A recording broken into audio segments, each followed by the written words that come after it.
નમસ્તે સાહેબ. આજે કોંગ્રેસ પક્ષ દ્વારા પૂર્વ લોકસભામાં હિંમતસિંહભાઈ પટેલ જે મેયર રહી ચૂક્યા છે, ધારાસભ્ય રહી ચૂક્યા છે, કોરોનામાં અનેક કામ કર્યા.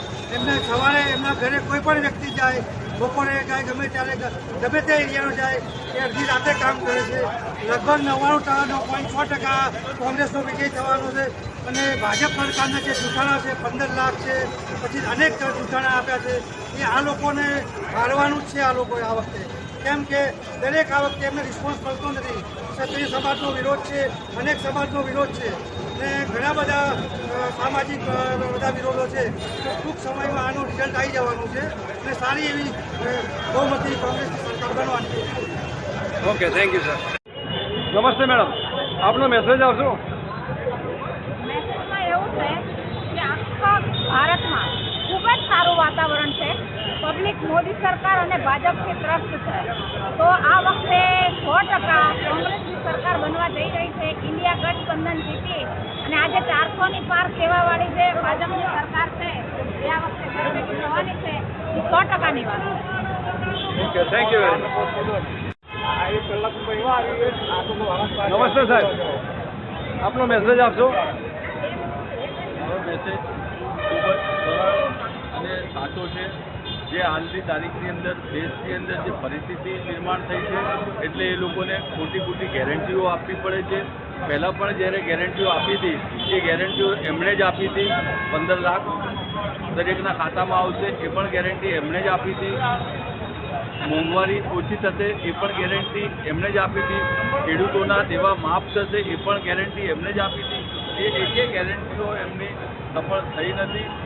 એટલે આ ખાલી વાયદાની સરકાર છે, કાગળ પરની સરકાર છે. તમે જો ભૂતકાળની અંદર જ્યારે પણ દેશની અંદર કોંગ્રેસની સરકાર હતી ત્યારે કોંગ્રેસ તમને જો ફૂડ બિલ પણ કોંગ્રેસ લાવ્યા હતા, સસ્તું અનાજની દુકાનો પણ કોંગ્રેસે આપી હતી, વિનામૂલ્યે છોકરીઓને શિક્ષણ એ પણ કોંગ્રેસે આપ્યું હતું.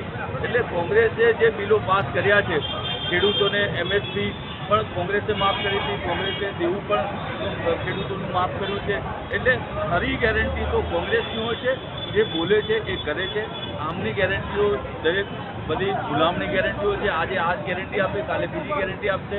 કામ તો કંઈ થતું નથી અને ખાલી ગેરંટીઓ આપવાની. અને આજે 32 વર્ષથી ગુજરાતની અંદર કોંગ્રેસની સરકાર હોય તો હજી તમારે ગેરંટી આપવાની જરૂર કેમ પડે? તમે કામ જે કર્યા છે એ ગણાવો ને, નવી ગેરંટીઓ કેમ આપો છો? 32 વર્ષની અંદર કોંગ્રેસની બીજેપીની સરકાર છે ગુજરાતની અંદર, છતાંય આજે લોકોને ગુમરાહ કરવા માટે ગેરંટીઓના ખોટા વાયદાઓ આપવા પડ્યા છે.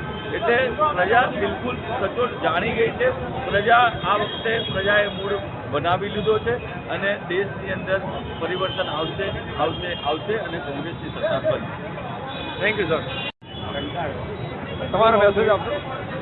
મારે આ ગુજરાતની ભોળી જનતાને એક જ મેસેજ છે કે તમને વારંવાર ચિતરવા માટે આ ભાજપ સરકાર, કેન્દ્રમાં ગુજરાતમાં ભાજપ સરકાર, અમદાવાદમાં ભાજપ સરકાર આ તમારા ઉપર દમન કરી રહી છે. જો આપના માધ્યમથી એક જ વસ્તુ કહીશ, જો તમે મારો વિડીયો ના કાપો તો અંદરની વાત છે એ સંપૂર્ણ હું તમને કહીશ કે જો આ સરકારે આધાર કાર્ડને પાન કાર્ડ સાથે લિંક કર્યું અને આધાર કાર્ડને બેંકના ખાતા સાથે લિંક કર્યું, આધાર કાર્ડને લોકોની સબસિડીવાળી લોનમાં સાથે સબમિટ કર્યું, તો આધાર કાર્ડને ચૂંટણી કાર્ડ સાથે કેમ સબમિટ ના કર્યું? આ લોકોએ એમની ચાલ છે. એમને હંમેશા માટે એક જ છે કે લોકોને ઊંચે બોલવું, ઉતાવળું બોલવું અને દબાઈને રાખવું. આ બે જ લોકો દબાઈ રહ્યા છે. એક તો ગોદી મીડિયા અને બીજું નરેન્દ્ર મોદી. આ બે જ લોકોને બચાવી રહ્યા છે. ખોટા વાયદા કરે છે અને પછી કંઈ કરતા નથી. આ સરકાર એ ભ્રષ્ટાચારની સરકાર છે. જોજો તમે કોઈ પણ જગ્યાએ કોઈ રસ્તા બનતો હોય, પુલ બનતો હોય, ક્યાંક ને ક્યાંક એ લોકોનો ભ્રષ્ટાચાર ચાલુ રહેવાનો છે. એટલે હું આપની ગુજરાતની સમગ્ર જનતાને કહું છું કે હવે પછી જો તમારે શાંતિથી જીવન જીવવું હોય અને તમારા છોકરાઓને સરકારી નોકરી જોઈતી હોય તો તમે કોંગ્રેસનો વોટ આપી બહુમતીથી જીતાવજો. આપણા પૂર્વના લોકસભાના ઉમેદવાર છે હિંમતભાઈ પટેલ, એમને બહુ જ મતીથી જીતાડીએ એવી અપેક્ષા સાથે મારું ભાષણ અહીંયા બંધ કરું. Thank you.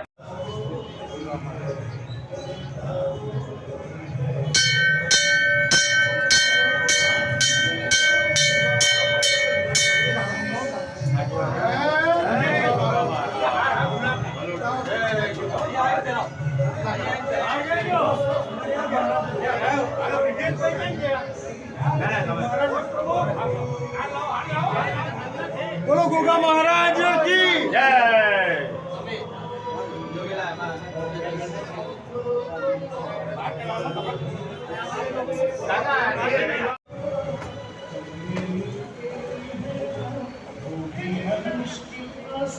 ये जनता बोलती है, ये जनता बोलती है, ये जनता बोलती है, ये जनता बोलती है।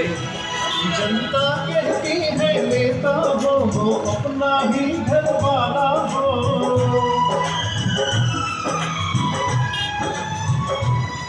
जो सबको अपना समझता हो, जनता को मिलने वाला हो। मन से का है ऊंचा सर, 24 घंटे ठंडा भर।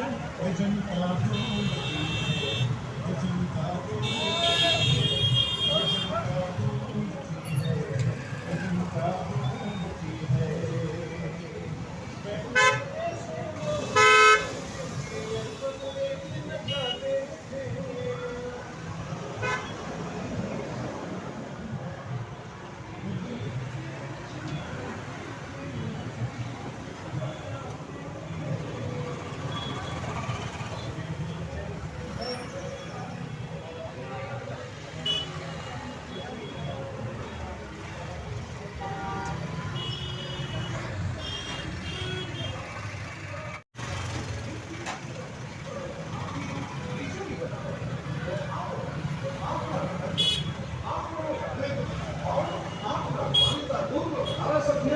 અને પૂર્વ મેયર શ્રી હિંમતસિંહ પટેલને વિજયી બનાવ્યું।